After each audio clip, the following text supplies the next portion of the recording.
My name is Jamin Goecker. I'm a local realtor with Keller Williams in South Central Alaska, and my mission is to help you to build an intentional legacy for yourself and your family by coaching you in real estate. Expensive places to live in Alaska. You really don't have to look very far to find places that are expensive to live in Alaska, even based on the national level. We actually did have four of our Alaskan cities actually made it into the top 20 cost of living index for cities across the entire US. I don't know if that's some kind of a Razzie award or something we should be proud of, but that just is what it is. Historically, it's a little expensive to live in Alaska, and out of the top 20 most expensive cities to live across the entire country, 4 of those places are in Alaska.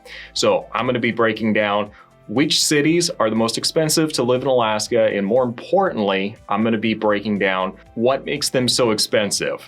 Okay, because sometimes, hey, if you're got a deal on a certain category up here in Alaska that's going to keep your expenses in that category down, chances are it's going to make that area a lot more plausible for you than it would otherwise. So we'll be jumping into that in just a minute. If you haven't done so already, do make sure you give this video a like, subscribe so you can receive more content like this that's going to help you as you're trying to educate yourself on the state.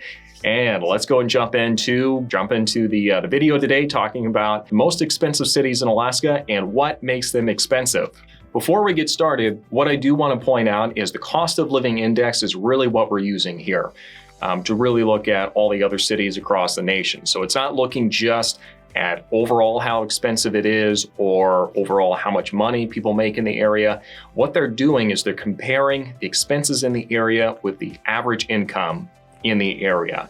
So this is just saying, okay, how affordable is this area compared to other cities in the US? If everyone's making $100,000 more in a specific area, but the cost of food is like 2,000% higher, let's just say, it really is going to reflect well in the cost of living index. So this is a pretty usable metric when you're looking and kind of comparing these different cities to each other. So what we're going to do is we're going to look at what city it is we're looking at, overall costs on the index, and then we're going to be looking at some of the key items like the housing, transportation, utilities, healthcare, stuff like that to see how it matches up to these different areas. The first city that we're going to look at is Anchorage. Now, Anchorage is of the properties of the cities that we're looking at here, it's going to be the least expensive of the most expensive places, if that makes any sense. So Anchorage is going to be about 24.6% above the cost of living index across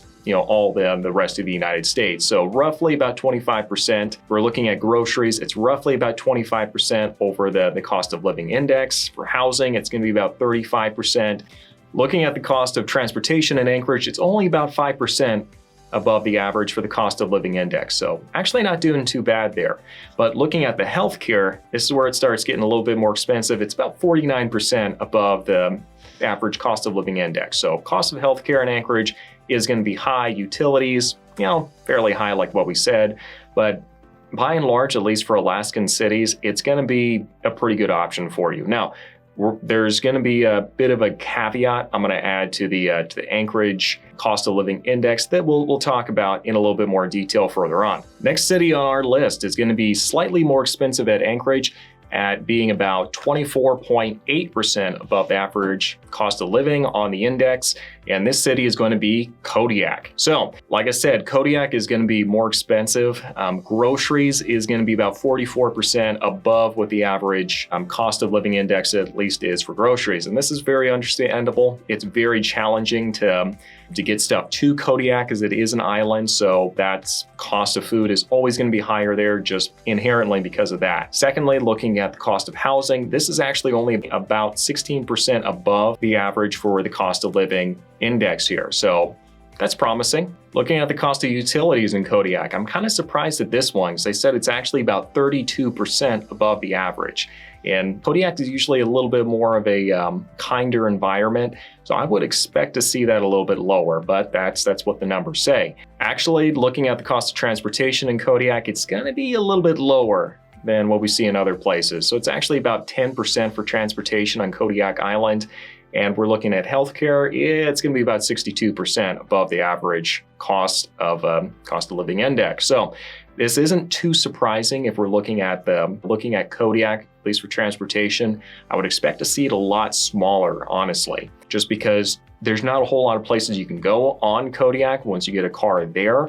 There's not a whole lot of driving to be done. For the most part, you can kind of live in the entire town and usually walk to most places unless you're trying to get out to do some hiking or something like that. Healthcare, yes, it's not going to be cheap to do a whole lot of anything in Kodiak. We're going to finish up here in just a minute talking about what the most expensive cities are in Alaska and what makes them so expensive.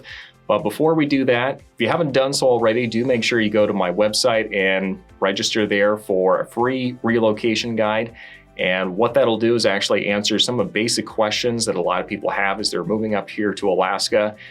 They're going to be designed to answer the general questions. So if you do have specific questions, do make sure you put your phone number in there so I have the ability to reach out to you and see what else I can answer for you. Now, moving on to another expensive city to live in Alaska is going to be a city that is about 26.6% above the average cost of living in the index. And this is going to be the second to most expensive city that we have to live in Alaska, and that is Fairbanks. Now let's dive in and see what makes Fairbanks expensive. So number one, looking at the groceries, this is going to be about 20% above the average cost of living.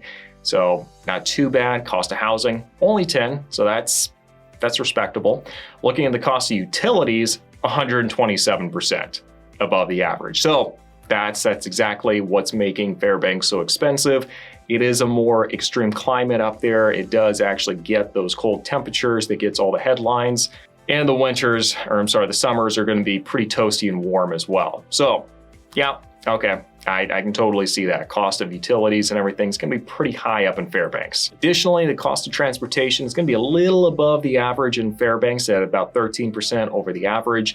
Looking at healthcare, it's going to be 57% above the average for cost of living. So Fairbanks is going to be more expensive, but it's mostly going to be because of the utilities over there. So yeah, that's got that to look forward to if you're moving to Fairbanks. All right, the moment you've all been waiting for, most expensive city to live in Alaska according to the cost of living index. Coming in at number 18 overall for the entire country is going to be our capital, Juneau, Alaska. So not a huge surprise here. Juneau is a pretty isolated area. It is our capital as well, and you can only access it by plane or by boat. And what that means is you're going to have a lot of high-end, wealthy people that are going to be going there working with the government, which is going to drive the cost of everything up. And when you add that in also with it just being so tough to get anything there, you can see why it's so expensive to do stuff there. For instance, cost of groceries in Juneau is going to be 40% above the average. Cost of housing, 44% above the average cost of living for the entire country. Now, the cost of utilities, surprisingly, is about 36%. And I would have expected it to be a lot lower than that just because it's more of a kinder climate there. And I wouldn't expect it to be quite that high, but I guess 36% for the utilities over in Juneau. Looking at the cost of the transportation over there, what we see is it's actually about 17%. So again, here's the thing. Getting to Juneau, that's expensive. Once you get into Juneau though, cost of transportation, I would expect would be a lot lower than that. But I guess it all depends on what all that you're doing.